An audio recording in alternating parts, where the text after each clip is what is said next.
Hello, my name is Jena Chavez, and I am going over the process of evaluating an argument with you today. The topic that I've chosen is, should marijuana be a medical option? Um, this is the very first step of the argument, which is clarity. Being clear and unambiguous is the first step in evaluating an argument. So I've chosen to speak on the argument of medical marijuana. To evaluate both sides of the argument, I can say marijuana should be a medical option versus no, marijuana should not be a medical option.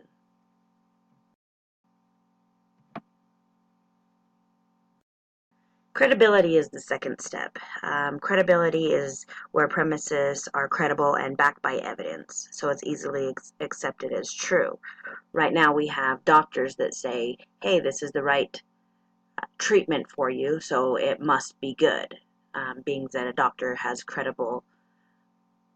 credible man, versus you've got statesmen that are saying it is illegal in all these other states, it still has to be bad. So you got to find out where your credibility or who you are looking towards for your credentials. Because like I said, doctors will say it's good, some people will say it's bad, just depending on what the criteria of what they're looking at.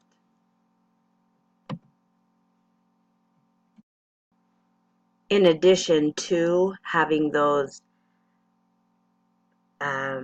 professionals or people in your life or authority figures in your life being that credible voice, you've also got to have reliance, which is step number 3. In addition to being true, you've got to provide the proof. So here's a couple different statistics. So we've got the statesman's right here, marijuana statistics. So NIDA suggests that about 9% of people who abuse marijuana will develop an addiction to the drug. And that risks 17% of users that start to use marijuana will develop a habit during their teen years. This rises to 25 to 50% of those who use drugs every day. Reported in the past month use, 12th graders are up from 18.3% to 22.6%, and 10th graders are up from 13.8% to 17.6%. So right there, they're showing, to the negative side of marijuana use is showing how it becomes an addictive drug and possibly could lead into something else or go further down a life of addiction. Whereas we have the study results in cannabis treatment for cancer. Right now it's showing the number of people that are using cannabis for medical practices. There's over 30,000 people. In worldwide, there's over 300,000 people. Studies results using the dosage. There's 5 to 7 milligrams per body weight will help for a positive effect. Right now, the median reduction report, so 84% reduction in the median reports or statistics. So basically, with all of this, the quality of life improvement is up 43%, 40%, and 30%. Right now, the side effects are 0% right here. We just have a little bit of a small picture that just kind of touches on a little bit of what people could use or do use marijuana for: autism, ASD, different disorders, sight, vision, social skills, aggression, ADHD's in there, different disorders. So that's just a little bit of what people do use I don't even want to say medical marijuana, but that's why people self-medicate or use marijuana. So the next step is completeness, and this is where you're aware, are these premises, let me go back. So this is where you're aware of key information related to the issue. So a lot of people are, they view marijuana as a hippie gathering or teenagers that are leading down the bad path. Excuse me. Whether using cannabis for recreational use or medical, people who consume marijuana have gotten a bad reputation over the years. Contrary to popular belief, you can be successful and a high functioning member of society even when you use cannabis.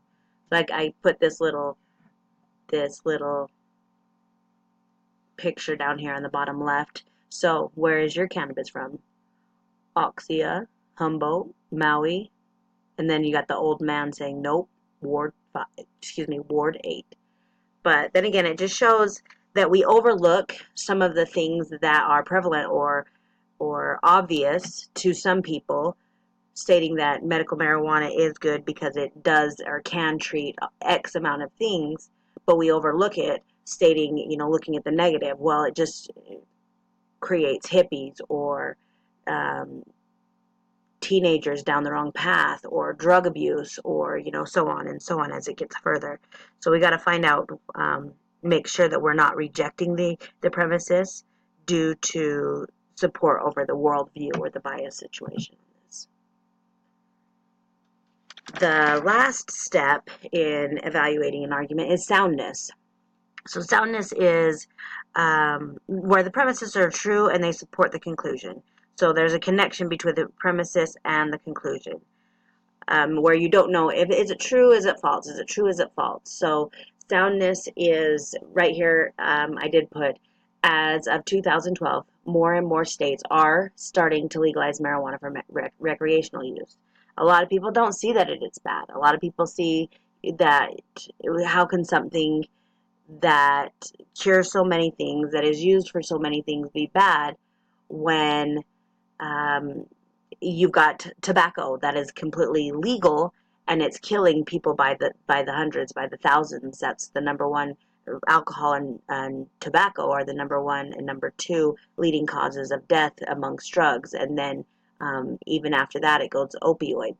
So even marijuana is down the totem pole, yet we still find it illegal. So there's just a couple different studies right here, or bullet points that are in lieu of for marijuana as a medical option. But then we also have over here on the right hand side, which is fighting the research. It can challenge and cut through myths of cannabis curing everything and nothing. As physicians, we are challenged to continue to educate ourselves for our patients to determine the best possible treatment. So basically that is a credible source stating that that's what they need to do to become credible, is do the research, find out exactly what it is, if it is good, if it's not good, is it for us, is it against us, where we need to go with it. So the downsides or the fallacies that I've chosen to go with about my presentation is appeal to ignorance. And the reason I've chose appeal to ignorance is because there's so many right answers and there's so many wrong answers. We're all ignorant to what is there. Is it right? Is it wrong? Basically, there's all this evidence that proves that it's right, but then there's still all this evidence that proves that it's wrong. So the argument can go both ways. The second fallacy that I chose was hasty generalization, making a broad generalization of on the basis of too little evidence. So a lot of times we say everybody that smokes weed is on a path to destruction, or everybody that uses marijuana is a hippie, or going down the bad road. So it's just, we're generalizing one or the whole argument by one, or by a couple different downsides to the whole situation.